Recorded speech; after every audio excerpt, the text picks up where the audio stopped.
History Revisited. The 1st of January, 2011. Certain names have loomed large in history of the Philippines over the past 100 years.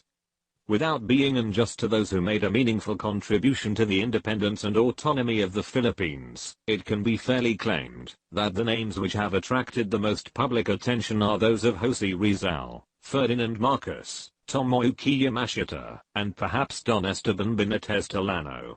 Everyone has their own story to tell of the good work of Rizal in terms of his patriotic writing, of Ferdinand Marcos and martial law, of Tomoyuki Yamashita and his buried treasure, and of course the Tolano clan and their claim as true title holders of the original Spanish land title known as OCT number T-01-4.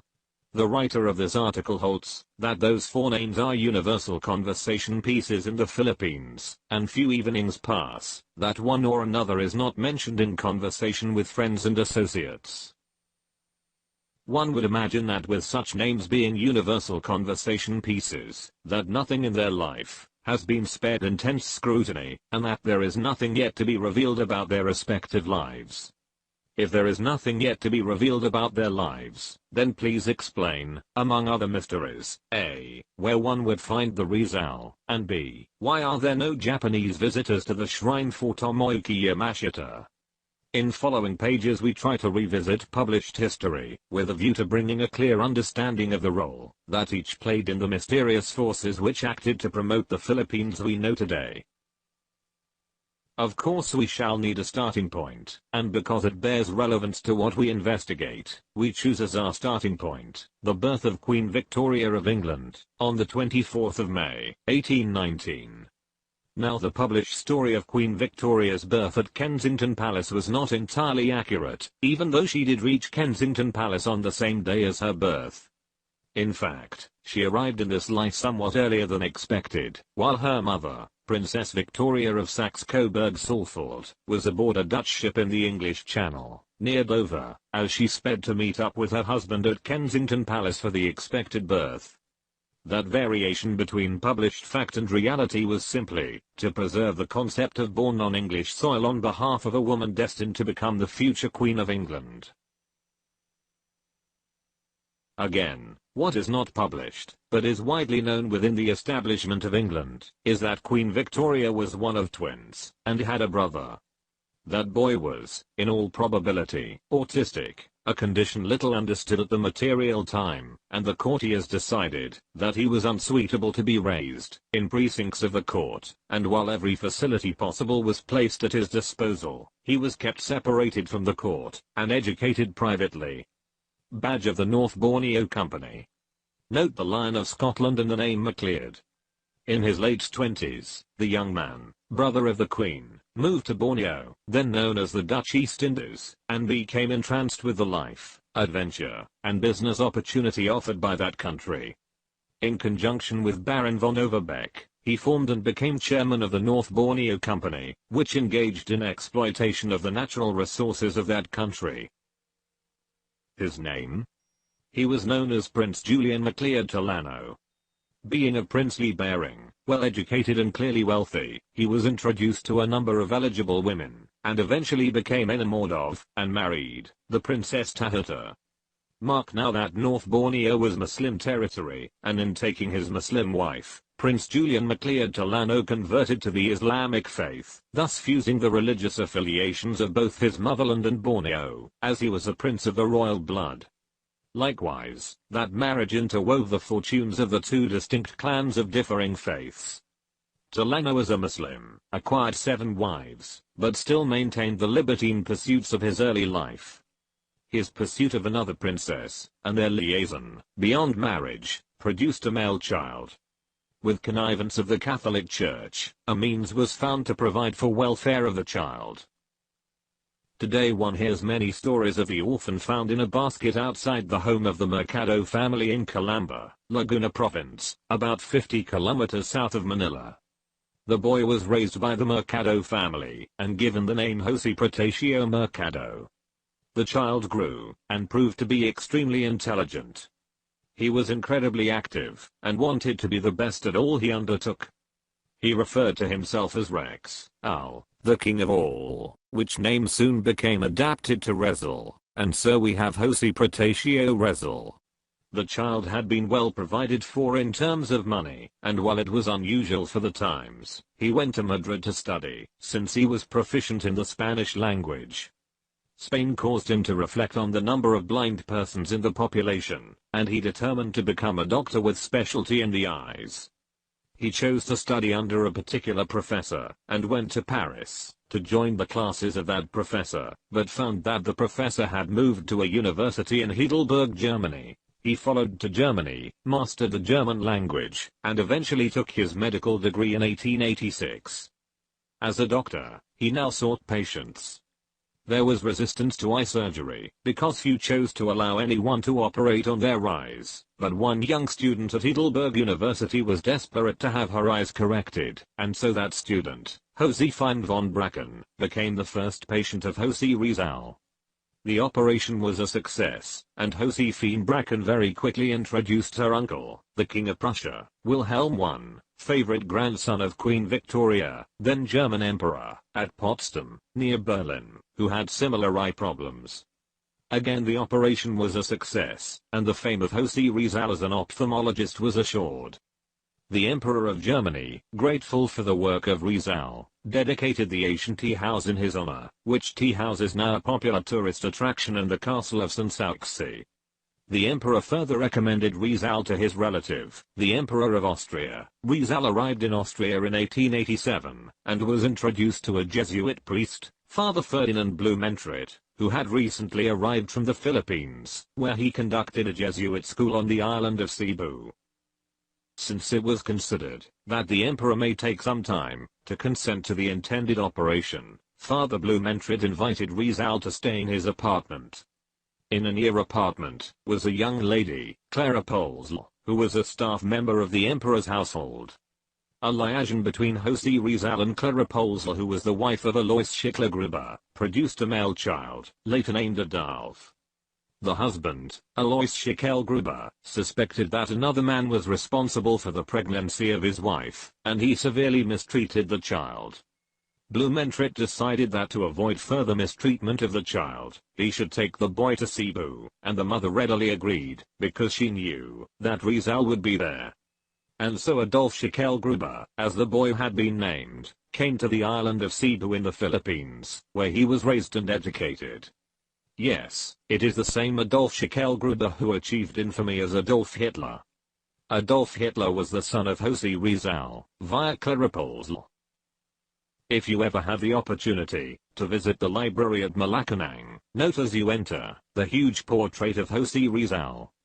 Then turn 180 degrees to see a smaller portrait of Adolf Hitler staring across the room at his father. It goes without saying that those who plotted the financial strategies in Malacanang were comfortably aware of the relationship between Rizal and Hitler, and the portraits are testimony to their arcane knowledge.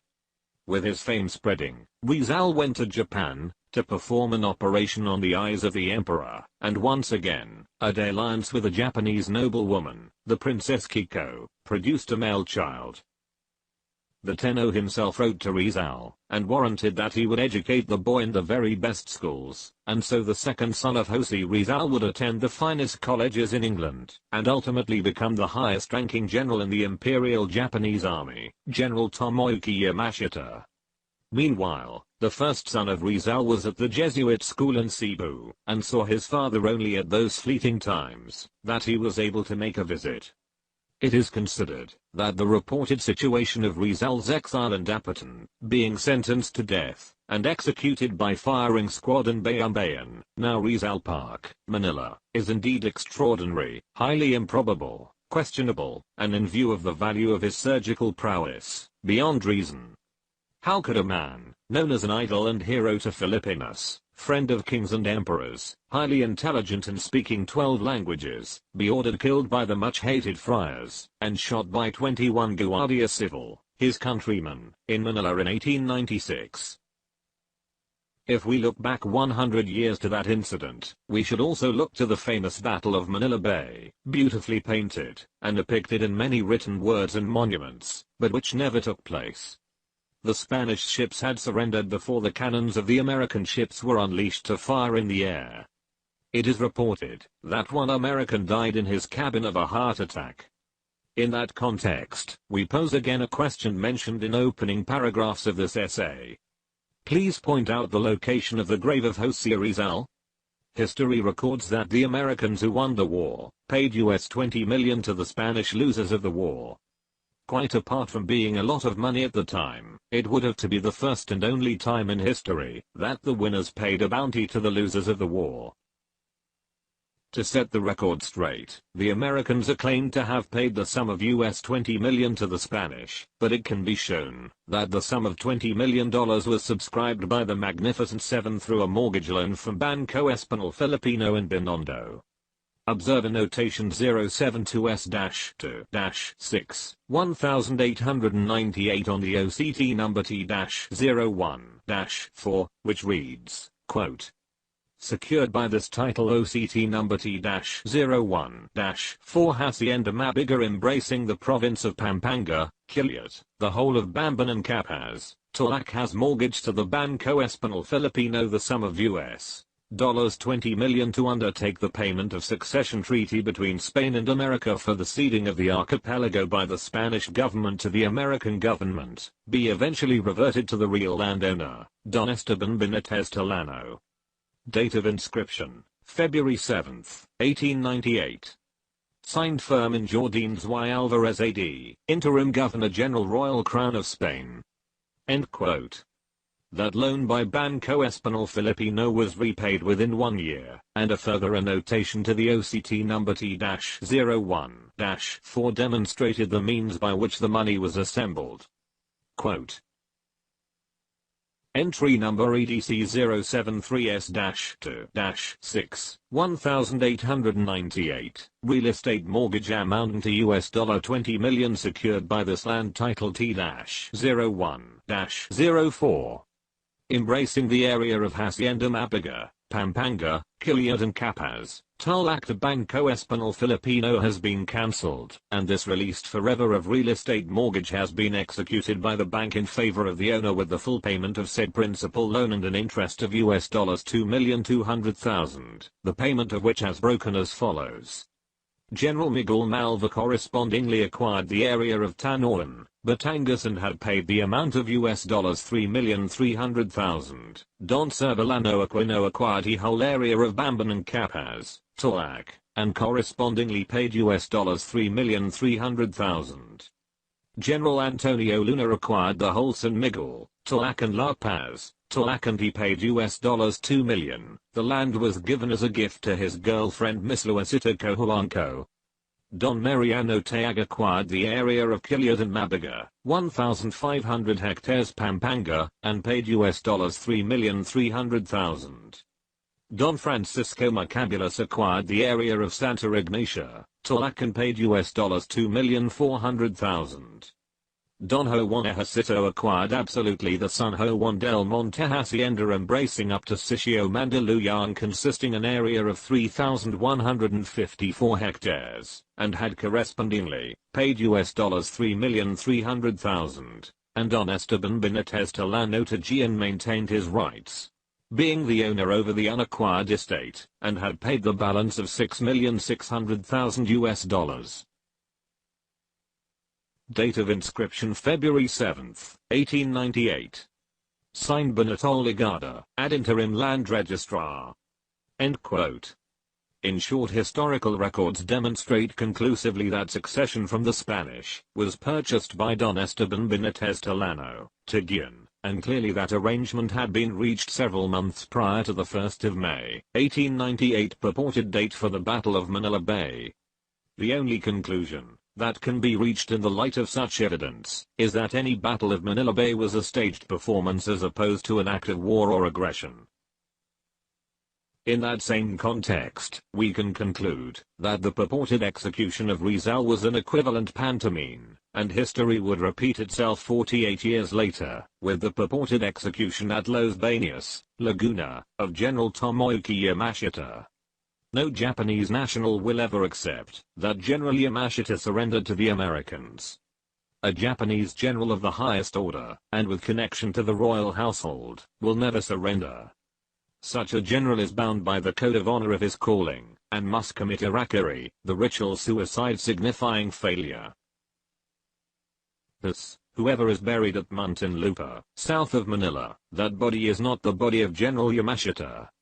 We do not speculate on the escape, whereabouts or post-war activities of General Yamashita, but our hypothesis, that he was not the victim of the gallows designed to dispatch him, is reinforced by the fact that no Japanese national pays homage at the shrine to General Yamashita, for the very good reason that every Japanese national knows that his surrender was impossible, and that some undefined politically inspired pantomime has played havoc in obscuring the true course of events. There are rumors that during his time at the English universities, that Yamashita became the lover of Lady Elizabeth Bowes-Lyons, a beautiful debutante, which liaison continued after her marriage to Albert, the then Duke of York. As the fates ordained, Albert, a sickly man, who never expected to become king, was thrust into that position as King George VI, when his elder brother Edward VIII abdicated the throne, in order to wed his paramour, the twice-divorced Mrs. Wallace Simpson. The remarkable aspect of the affair between Yamashita and Lady Elizabeth Bowes-Lyons, if it has substance, is that the present Queen Elizabeth II could well be a daughter of General Yamashita, and therefore, a granddaughter of Jose Antonio Rizal.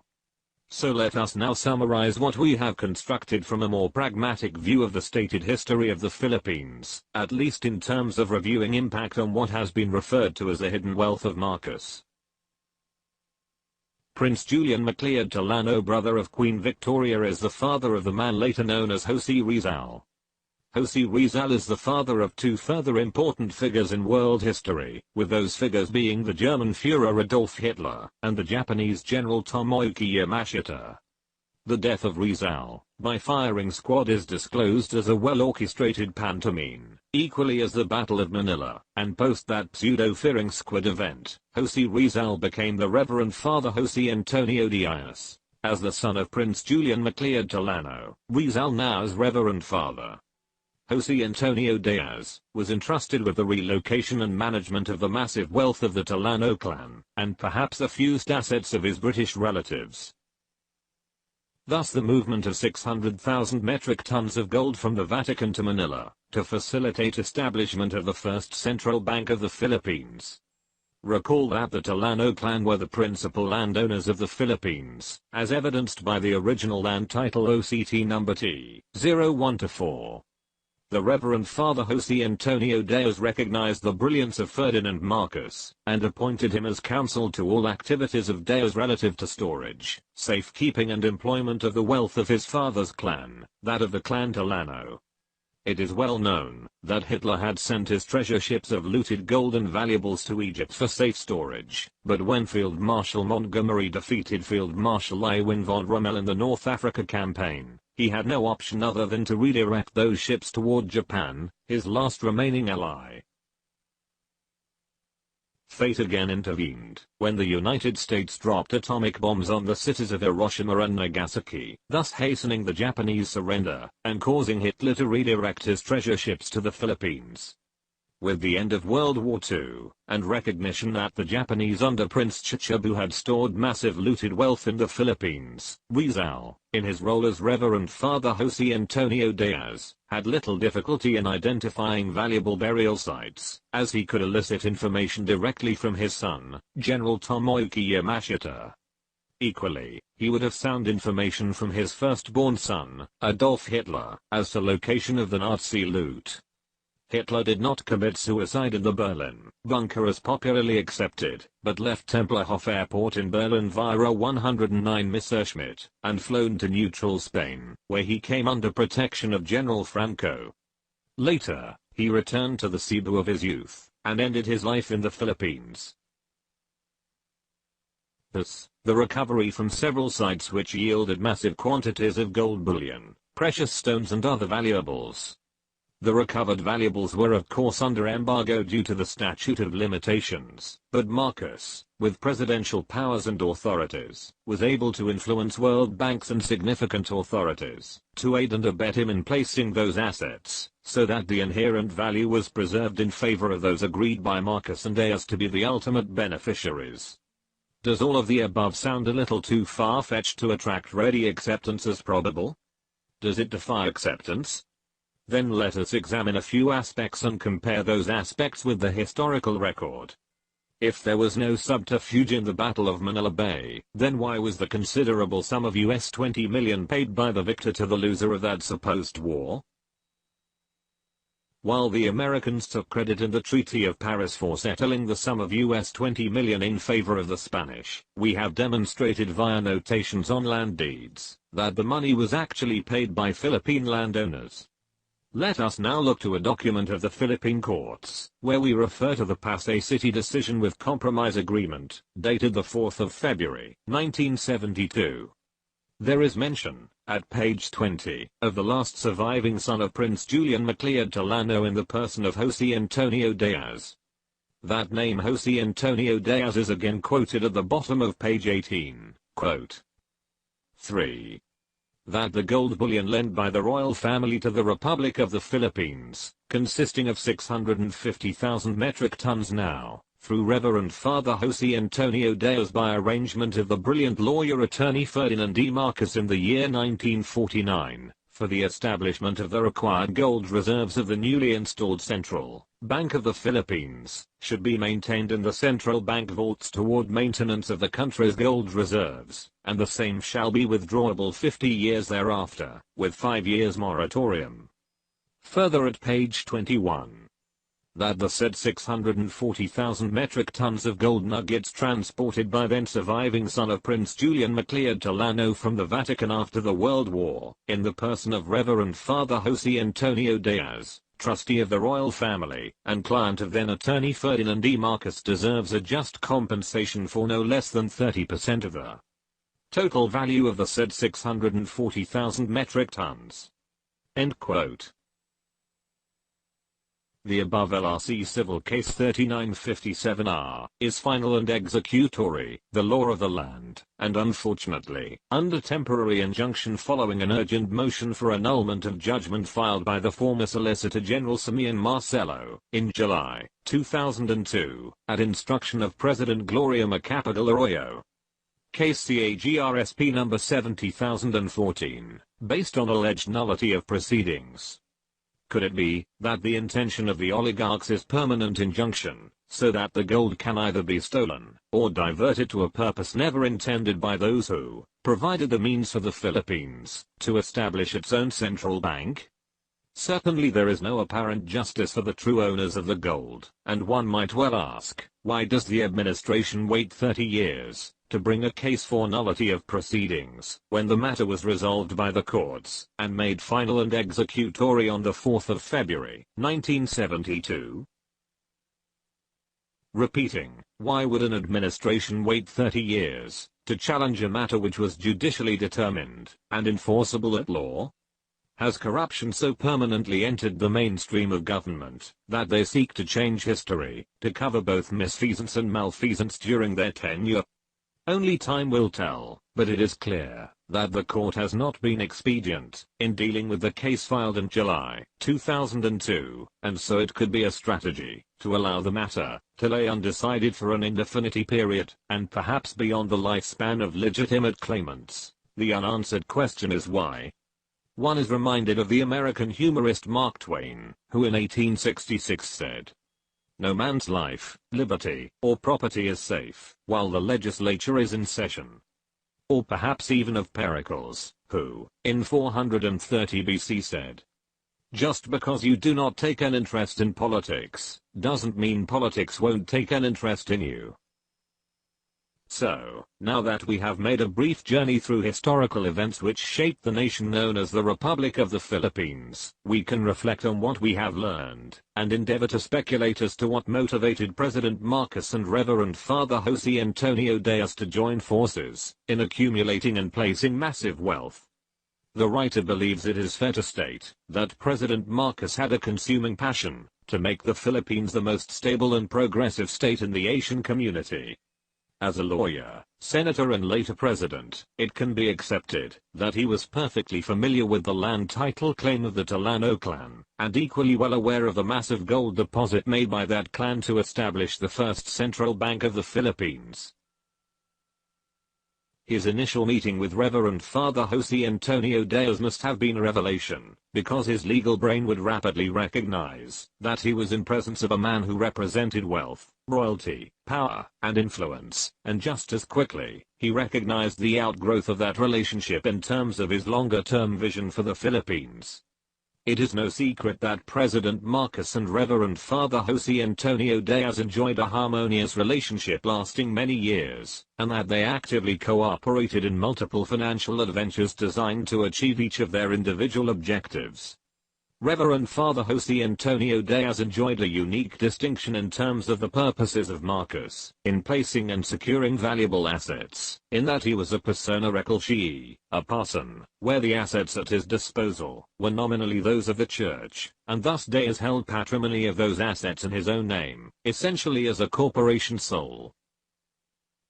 President Marcos obviously designed the legal strategies which encompassed and preserved the wealth, while Reverend Father Jose Antonio Diaz provided the wealth and high-level connection necessary to successfully domicile that wealth as instructed by President Marcos.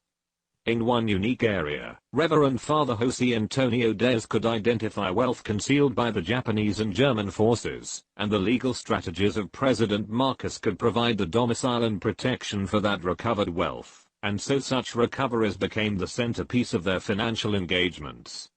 It was no easy task. Any recovery from a burial site would contain assets subject of the statute of limitations, and if fully disclosed, would attract multiple claimants. Marcos played his role masterfully by dealing astutely with the financial hyenas who habitually prey upon such assets, and several arrangements with the Pentagon, United Nations, International Monetary Fund and other august bodies preserved the assets through permitting their use by the scavengers, but retaining title to the involved principal. Deposits with banks were largely made under bailment conditions, thus assuring their security until such time as the statute of limitations lapsed. The ultimate beneficiary was kept concealed via use of a coded identification, TVMLSM 666, and all critical documents referred to the beneficiary exclusively under that code name. Finally, the assignments were made, wherein the beneficiary was fully identified by name. Originals of such assignments were handed exclusively to the chosen beneficiary, with copy to the concerned holding institution, to thus assure a trouble-free assumption of the accounts by the beneficiary at maturity. That beneficiary has been identified. Significantly, the beneficiary is again a persona reclusi, and thus the multiple assignments can be activated by that beneficiary in accord with the confidential letter of instruction executed by Reverend Father Jose Antonio Diaz, and in the event of death or incapacity of that beneficiary, may equally be passage to the next intended beneficiary under like conditions. Now the question might well be asked. What exactly was the origin of the purported 600,000 metric tons of gold bullion subscribed by the clan Tolano to support establishment of the Central Bank of the Philippines? Was it Vatican gold? Could Tolano have acquired such a massive store of wealth as a result of a successful business career in the Dutch East Indies? The question is easily answered if one has followed the ebb and flow of power and influence on the global financial scene over the past 100 years. In the first instance, Prince Julian MacLeod Tolano controlled not only his own fortune and business income, but had an interest in the fortune of his British family, and acquired the wealth of his wife the Princess Tahata upon marriage. And the wealth of his British family? Fabulous. The kings and queens of England were drawn largely from the German nobility, and they, through land ownership via conquest, had amassed major fortunes, the majority of which was in gold. Moreover, in the immediate post-World War II aftermath, those kings and queens were well aware of the chilly winds of republicanism blowing through their domains, and having lost both land and fortunes to the fates of war, had turned to the church as depository of their remaining wealth, in order to gain the patronage of that august influence. The prevailing thought was, where safer to park your fortune than with the richest influence on earth, and therefore trustworthy and beyond venality? They neglected to consider that the Rothschild banking family had taken control of the Vatican finances in 1863, and that while they were nominally protected by the Vatican, their wealth was at disposal of the Rothschild family of bankers. England least feared the winds of republicanism due to an arrangement struck with the government when Britain became bankrupt following a major sovereign debt default, which involved the then monarch paying all of the debts of the country and assigning certain lands to the country in exchange for permanent recognition of the existing monarchy, plus a stipend to perform that role, and had, with connivance of the church, formed that 1 square mile of land now known as the City of London, to handle the financial affairs of the Crown. In that same context, it must be noted that Britain is owned, lock, stock and barrel, by the Vatican, due to breach of treaty considerations surrounding Magna Carta. The Queen, although the nominal head of the Church of England, is instructed directly by the Roman Pontiff. That condition has been in place since Magna Carta, and will remain whenever the prevailing treaties remain in existence. So, if Prince Julian Macleod Talon-Zero had proposed to his British relatives that 600,000 metric tons of gold should be loaned for purpose of funding a new central bank in the Philippines, who would object? The City of London, with its close ties to the Bank of England, had long recognized that a central bank was a prolific revenue earner, based upon the issue of credits as opposed to assignment of existing specie. The Rothschilds' banking fraternity, as controllers of the Vatican wealth, would have no objection, as such a situation favored their possible later acquisition of the new central bank as an extension of their grip on the existing Bank of England, and longer-term plan to amalgamate the central banks of the world. The Vatican itself would not object, since the gold was destined for use of a dominantly Catholic community. Voila. Prince Julian Macleod Talano would clearly have little difficulty in raising the requisite 600,000 metric tons of gold, even if he did not have access to that volume from his personal resources, or Muslim family affiliations. In all truth, there were even more powerful undercurrents at work long before the period in which Prince Julian Macleod Talano assembled the 600,000 metric tons of gold. The centuries-old fight for supremacy and world hegemony between the British and Spanish crowns was in full force and effect, and there were religious interests seeking to extend their influence in the form of Islam approaching from the south, and the Catholic Church, as motivator of Spain, obliged them to approach the Philippines with the Bible in one hand, and a sword in the other. The British proved to be diplomatically superior in their efforts, as evidenced by production of the decree known as the 01-4 Protocol.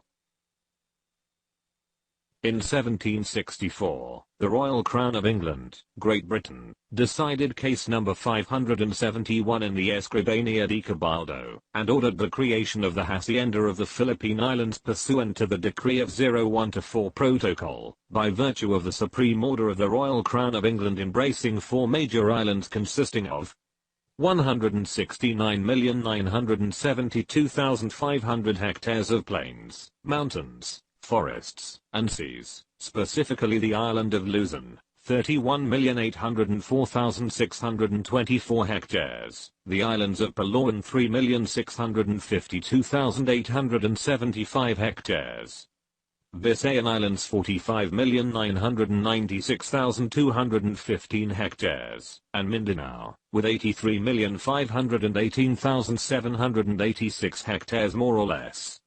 Witness His Highness King George III of the Royal Crown of England, January 17, 1764, issued at Manila at 10:45 a.m. attested by Governor-General Damson Drake, British Governor, P.I., signed Governor Jose Rayon, Office of the Escribania de Cabaldo, Proprietary Governor. Clever, was it not?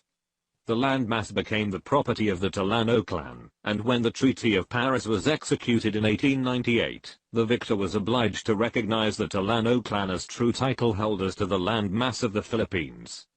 The British had protected their interests in Southeast Asia in a daring move, which had assigned the land to one of their own, the family of Prince Julian MacLeod Tolano, brother of Queen Victoria, thus defeating all efforts of the Spanish to retain possession of the archipelago. And so we can repeat that Prince Julian MacLeod Tolano would have experienced no difficulty whatever in assembling the 600,000 metric tons of gold, because it all stayed in the family. It would be a valid assumption to suggest that Britain held a dominant position from date of issue of the Decree of 01-4 Protocol. The Spanish were in possession of the Philippine Islands, but lost their colonial powers to the USA. The Spanish tried to maintain a foothold with their invalid Tachulodi Propriedad in the name of Hermogenes Rodriguez, and with many Spanish land titles coming from Friars land, as if the Friars were the original owners of land in the Philippines.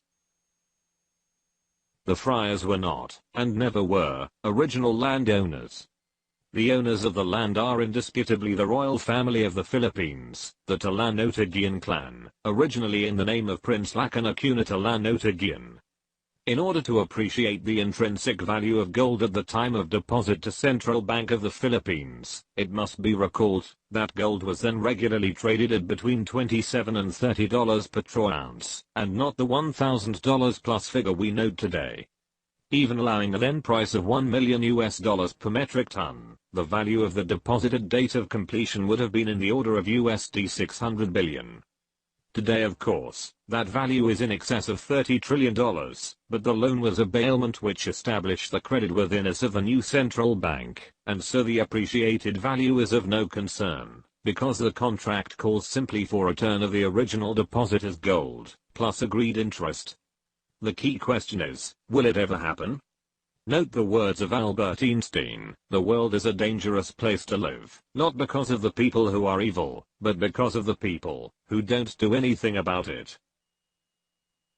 The currently undecided case CAGRSP number 70014, based on alleged nullity of proceedings, lays on the court table, unheard, at 8 years after its filing in 2002. The intention of the oligarchs is unclear, but it is certainly unprecedented for an administration to challenge the law of the land by seeking to overturn a ruling which became executory some 30 years prior to challenge. We should not leave this essay without some further explanation of the activities and role of Reverend Father Jose Antonio Diaz, Jose Rizal in the momentous events which have so markedly impacted Philippine history. It can be shown that the Reverend Father was not a passive participant in the looting and reallocation of the golden treasure of Europe and Asia, but took an active role in its movement and processing. His academic achievements are well documented in multiple publications, but here we are far more interested in his activities relative to looted treasure. Little is officially known or recorded about a certain Jose Antonio Diaz de la Paz who became papal nuncio, and was invited to be the new pope in February 1922. He declined. He had more important things to do. He was chosen by the royal families to be the trustee for all the gold left by the royal families. They had entrusted him already with their rise, and so they could as readily entrust him their gold which was now lying secretly in the Vatican's caverns in Benevento, Italy. Jose Antonio Diaz, formerly Jose P. Rizal, decided he would bring all the gold to the Philippines. Nobody would look for it there. It did not last long. There seemed to be a build-up for another war. The former owners of the gold got nervous. Pope Pius XI got old. All the while Hitler's SS silently and secretly ransacked the faraway bonded warehouses of the British banks, and brought the gold more often than not in submarines to Singapore, where it was delivered and handed over in brief ceremonies to the Japanese Imperial Army under Hitler's half-brother Tomoyuki Yamashita. The submarines headed back, so that nobody would discover the subterfuge. Jose Antonio Diaz shipped the 650,000 metric tons back to the Vatican, with a quip, "If that is what you want." Note: 10 years later Pope Pius XII asked him to bring it back to Manila. See Agana decision. There were no telecommunications in the form we understand today, but we can imagine that Jose Antonio Diaz or Jose P. Rizal, Adolf Hitler, and Tomoyuki Yamashita knew what they were doing. They were the original Axis powers established during the Berlin Olympics, where Japan's Emperor Hirohito visited Hitler, formalized with Italy in the 1940 Tripartite Pact. They did the planning and they plundered the gold, Hitler in the West, Japanese forces in the East. They came together and met in Singapore, which was then officially a British Crown colony, and had the smelting of the gold done by the expert German company, Degussa. From there, the gold was brought to the Philippines, to be buried under supervision of Prince Chichibu, and to become known as the infamous Yamashita Treasure. We are talking of a time prior to the start of World War II, generally accepted as being September 1, 1939, when Hitler ordered his generals to take Poland in one day. We could argue that the start of World War II was much earlier, perhaps in 1937, when the Imperial Japanese Army raided and took China, killing more than 300,000 Chinese during one day in Nanking. That was 6 years after Japan had started the military invasion of China, in order to capture the Manchuria province in China's north, which had all the natural resources that Japan so importantly needed, in order to support a war effort. It was also in 1931 that Japan started to invade, albeit silently, the Philippines. Mostly civil engineers in disguise, the Japanese started to build a wide array of tunnels and caves, thus indicating that they prepared well ahead for the burial of the gold that would come from Europe and China. The gold that Hitler and his Japanese allies stole from the richest of the rich on both sides, from those who had money enough to buy gold, stash it away in secret bank vaults, so that they would not have to pay tax, was listed, immediately following the war, in the International Court of Justice World Court in The Hague, Holland. The total of the missing gold was 946,000 metric tons, and it is still missing. The World Court had ruled that all gold found from buried treasure in the Philippines would, legally, belong to the original claimants of World War II loot. Until today there has not been a single claimant. The claims are listed per country. There are 13 countries claiming. No names of persons or families are tendered. The Federal Reserve, the U.S. Treasury, the International Bank for Settlement, the International Monetary Fund, and the World Bank are patently aware of the location of the gold, and to them, it is the same as if the gold was stashed secretly in America. So, Jose Protasio Rizal / Reverend Father Jose Antonio Diaz de la Paz was an active participant in concealment and masking of the stolen treasures of World War II. Yes, he was a patriot. Yes, he was an accomplished and sophisticated person. Yes, he was a friend of royalty across a broad spectrum, and to the end he served the Philippines, as his letter of instruction, which details what is to be done with the accumulated wealth, demands that its primary objective be specific projects for betterment of the Philippines. Whether subscribing to the accuracy of published history, or influenced by the revelations of this essay, it must be admitted that Jose Rizal was first and foremost a patriot, even if his modus operandi was unorthodox in the extreme.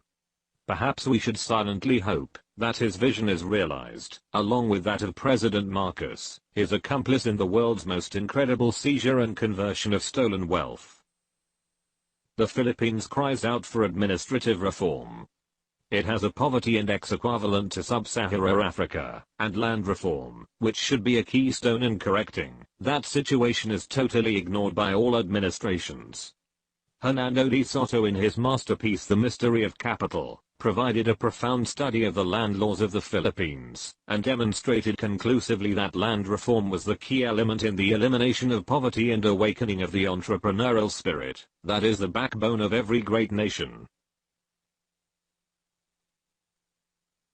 Perhaps such reform is frustrated by considerations surrounding the land title OCT number T-01-4, but the present representatives of the Talano clan are not ogres, and genuinely subscribe to the suggestion that land reform is critical, and they will cooperate in a meaningful way to assist such reform. In terms of infrastructure, the beneficiary known by the code TVMLSM 666 is equally enthusiastic to share the vision of President Marcos and Reverend Father Diaz, to assure that the Philippines becomes the most stable and progressive state in the Asian community. The individual entrepreneurship of the Philippine national is evidenced by an underground economy which has been suggested as larger than the published figures of government. Ergo, the three critical elements for reform in all aspects of empowerment of the Philippines are present, in way, means and will. What then will be the catalyst which fuses those critical elements into a national upwelling of interest, to generate a Philippines of promise? If one were to provide a definition of government, we can suggest that such a definition would be to provide and maintain an environment in which its people may live peacefully and prosper. If we can accept that definition, perhaps we are obliged to look to the administration as the catalyst which fuses the way, means and will. Let them lead, and the people will follow in devout appreciation of the opportunity to assume control of their own lives. Tax revenues will increase, harmony will reign within the population, and all will be well with the world. Where is the leader who will recognize the available tools, then grasp the initiative, and lead the Philippines toward the destiny so long planned, and so painfully delayed, by forces concerned more with their own welfare than welfare of the country they were elected to manage with perception and integrity? Vidamus. Manila, the 1st of January, 2011.